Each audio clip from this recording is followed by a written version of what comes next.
Hello students, who is ready for our final chapter of Turtle in Paradise? So it looks like everything is going very awesome for Turtle, and her mom has shown up and Archie is there and he calls himself Daddy, and to her anyways, and so they got married and the mom and Archie got married, so things are looking awesome.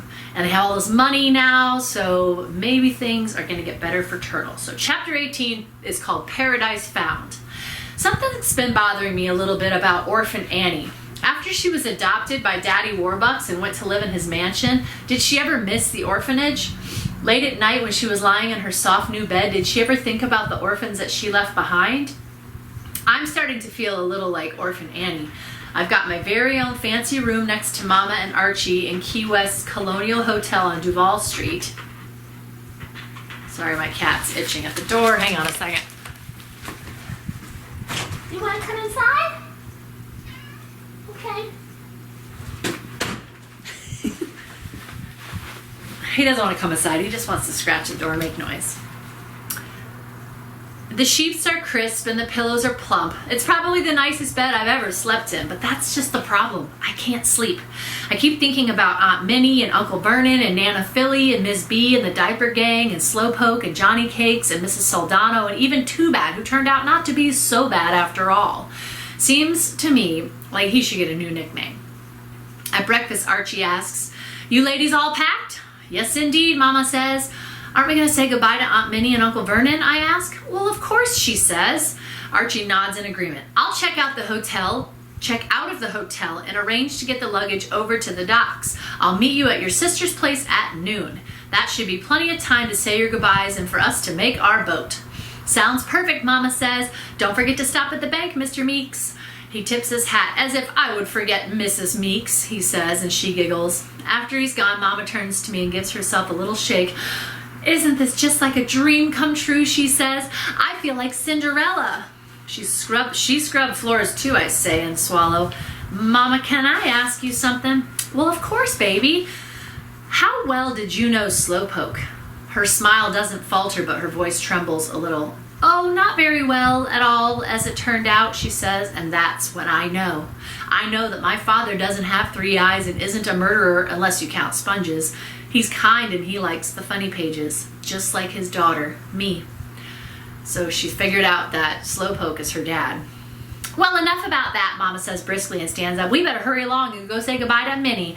I wish we'd be able to stay for a little bit longer, but Archie is very anxious to start our new life together. I want to say goodbye to Smokey. She's at Nana Philly's. You should see her before we go." Mama takes a deep breath and looks down. "My grandmother, I mean," I say. "She said I wasn't her daughter anymore," Mama said. "She told me I was a disgrace." "Oh, Mama," I say, "I'm sure that's not the meanest thing she ever said." Nana Philly looks just the same as when I first saw her. She's sitting in her chair wearing her long white nightgown, the silly red cloche hat on her head, except now she's reading a new fashion magazine that I bought her, and Smokey's sitting in her lap, content as can be. "I've come to say goodbye," I say. "We're going to Georgia." She looks up from her magazine. "Maybe you could come visit sometime? I bet there's lots of kids there that you could be mean to." The corner of her mouth curls up. "Take care of Smokey for me," I say, and I hug her tiny body. She's just a bag of bones. "I'm sure gonna miss our lunches." Her shaky hand smooths my hair. "Me too," she says. "There's someone else who wants to say goodbye," I say, and I turn to the doorway. "Come in, Mama." Mama steps into view. Nana Philly looks startled. "Mother," Mama says in a stiff voice. Nobody moves for a moment. Tears start falling from my grandmother's eyes. And then Mama starts to cry too. And then the next thing you know, Mama's on her knees in front of Aunt Nana Philly, and they're hugging each other like nothing ever happened. A Hollywood writer could not have imagined a sappier scene. I sit on the porch with Beans, Kermit, Buddy, and Ira. Mama's in the kitchen, and Aunt Minnie and Uncle Vernon are there too. Her happy laugh floats out of the open window. "Will you play marbles with me, Turtle?" Buddy asks. "I don't have time, Buddy. We're leaving in a minute." "You think you'll ever come back to visit?" Kermit asks.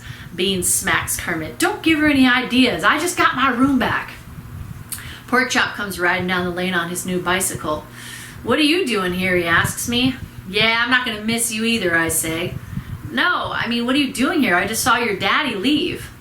What? I say. Dark hair, Panama hat, that guy Archie? Yeah, I saw him getting on a boat about an hour ago. I figured you guys were with him. The blood rushes to my ears and I feel like I'm gonna be sick. Buddy inches away from me. Are you gonna puke, Turtle? Archie's words ring in my head. Princess, everybody's got a dream. And I know it's true.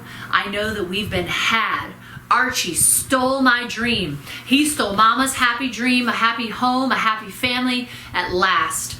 And now I bought it, hook, line, and sinker. Turns out I'm much more of a sucker as anybody. Do you know where the boat was headed? Kermit asks Porkchop, but he shakes his head. Easy enough to find out, Ira says. I pull the $5 bill out of my pocket and I stare at it, and then I crumble it. I need to know where it went, I say, and I look at Bean's eyes.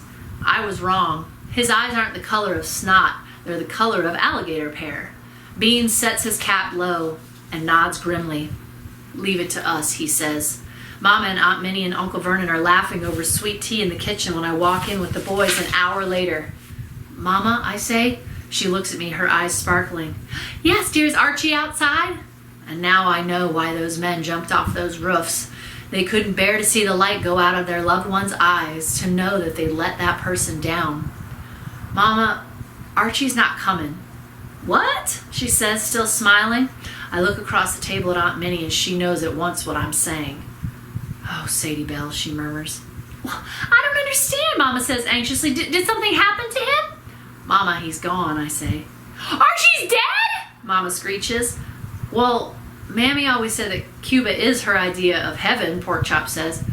Cuba, what are you talking about? She asks, bewildered.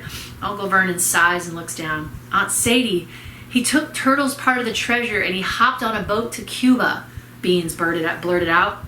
He's a no-good crook. Mama turns so pale I think she's gonna faint. No, she whispers, staring past us like we're not even there. Please, Mama, I say, and I get that same feeling I get right before everything falls apart. I don't believe you, she shouts at everyone, and then she's gone, running out the front door. I leap up and I chase after her. She's halfway down the lane when I finally catch up. Mama, stop! I plead, grabbing her skirt. She whirls around, her face anguished, and she collapses right there in the middle of the muddy lane, tears running down her face. But he promised me, he promised he would take care of us, she says, sobbing like she's dying. I feel her hurt like my own, and it's the worst feeling ever. Uncle Vernon was right. I do have a soft underbelly. It's Mama. Everything will be fine, I tell her, but I'm lying. There's never going to be a happy ending for us, and I feel a horrible pain in my chest, and I know it's my heart ripping open like a pair of Buddy's pants. And I can't help it. I start crying. I cry for everything, for poor Smokey getting burned up by those boys, for every mean word some kid said to me, for all the times one of Mama's fellas raised our hopes and dashed them. But most of all, I cry for my poor, dumb heart, for secretly believing that Mama and Archie and me could be a real family. The tears ran down like spitballs, and there's no stopping them now. They're like a hurricane sweeping me away. Mama's drowning and she's dragging me under with her, and this time there's no one to rescue me. This time I'm not gonna make it. Turtle! Bean says. I blink away the tears to see him standing there with the rest of the boys and Aunt Minnie and Uncle Vernon. Beans elbows Porkchops in the ribs. You say you want to be in our diaper gang now? Porkchop asks me, looking very uncomfortable. I don't like babies, I choke out. Well, what about paper dolls, Aunt Minnie asks. I have some nice ones. But those are your dolls, I say. They belong to the family, says Aunt in a gruff voice. So you're gonna have to stay here if you want to play with them. Your mother has to stay too. I look back at the little conch house. It will never be the Bellwood, but with its modern attractive exterior and Venetian mirrored cabinet, but it doesn't seem quite so small or shabby to me anymore. I can see past the rickety porch and the tin roof and know that it's built just like its people, to sway in a storm and not break. Just say you'll stay, Turtle, Kermit says, and my heart swells like a sponge. Maybe the real treasure has been right here on Curry Lane the whole time. People who love Mama and me. A home. Mama looks up, her eyes are cloudy, but mine are clear. All right, I answer for us both. It may not be a Hollywood ending, but then again, I am no Shirley Temple. Does that mean that you'll play marbles with me now, Buddy asks. And then Beans makes a face at me. Besides, you already got a dumb nickname just like everybody else around here. Beans! Aunt Minnie barks, but all I do is smile. I've lived long enough to learn the truth. Not all kids are rotten, and there are grown-ups who are as sweet as Necco wafers. And if you're lucky, lucky as an orphan, some of them may even end up being your family. The end. That's it. Holy cow! I didn't see that coming. I thought Archie was a good guy. The whole book, it seemed like he would, but she kind of played him up to be this like really awesome guy the whole time, and we didn't really see him to be the bad guy. So, oh, that was an awesome book. Turtle in Paradise. Ooh, now I get to pick a new book for us to read.